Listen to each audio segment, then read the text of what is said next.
Hello mga kagadget, today po meron po tayong tanggap na Samsung A20s. Ang sabi po ng may-ari ay bigla na lang daw po itong hindi nagpa-power on. Pero pagtingin po natin is nagpa-power on po siya. Ang problema, wala siyang display. Kaya ngayon, susubukan po natin kabitan ng bagong LCD kung LCD ba talagang sira. Try po muna nating i-turn on kung magdi-display po ba siya. Ayan, nag-vibrate na po siya. That would indicate po na nagtuturn on po yung cellphone. Siyempre po mga kagadget, ilang beses na po nating nasubukan ang ganito mga issue. Paklasin lang po natin yung mga connectors at saka pati yung motherboard po niya. At siguraduhin lang po nating mabaklas yung motherboard at saka yung mga camera po niya. Ingatan lang po natin pag baklas ng camera baka maputol yung mga flex cable po niya. Punta naman po tayo sa board view ng ating Samsung A20s. Hanapin lang po natin yung circuit ng backlight. At ito na nga po yung circuit ng backlight. At ito po yung coil na kadalasang masisira kapag hindi nagba-backlight. At syempre po, huhulaan lang natin to. Ang tawag nga sa atin, manghuhula. Basta, kayo nang bahala. Hanapin lang po natin yung anode lead na nasa 0.6 volts po yung diode test at yung cathode lead naman ay nasa 0.006 volts. Ngayon, check natin sa actual sa motherboard kung ganun ba talaga yung voltahe. So ito, 0.5, okay na yan, 0.5. At yung isa naman ay nasa 0.006 or short. So okay din.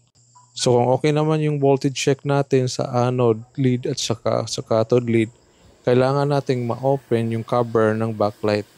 Ingatan na po natin ang pagtanggal ng cover.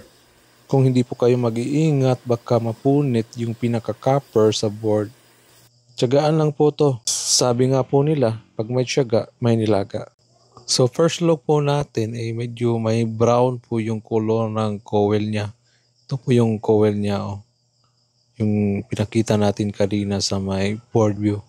So without any hesitation po, palitan po natin agad yung coil niya kasi nagbabrown na, masisira din naman yon pag hindi natin pinapalitan. Meron na po tayong brand new stock ng coil kasi itong mga issue na to ay common po talaga to sa mga Samsung. Lagyan lang natin ng konting flux yung pinaka-coil niya para madaling matanggal. Ikot-ikot lang natin ng konti. Huwag lang natin masyadong lakasan yung hangin. Konti lang, yung tama-tama lang ba. Pitik-pitik lang, huwag natin masyadong bigatan yung kamay natin, baka manginig tayo at madamay pa yung ibang mga parts. So ganito lang, easy lang ba, tik-pitik lang.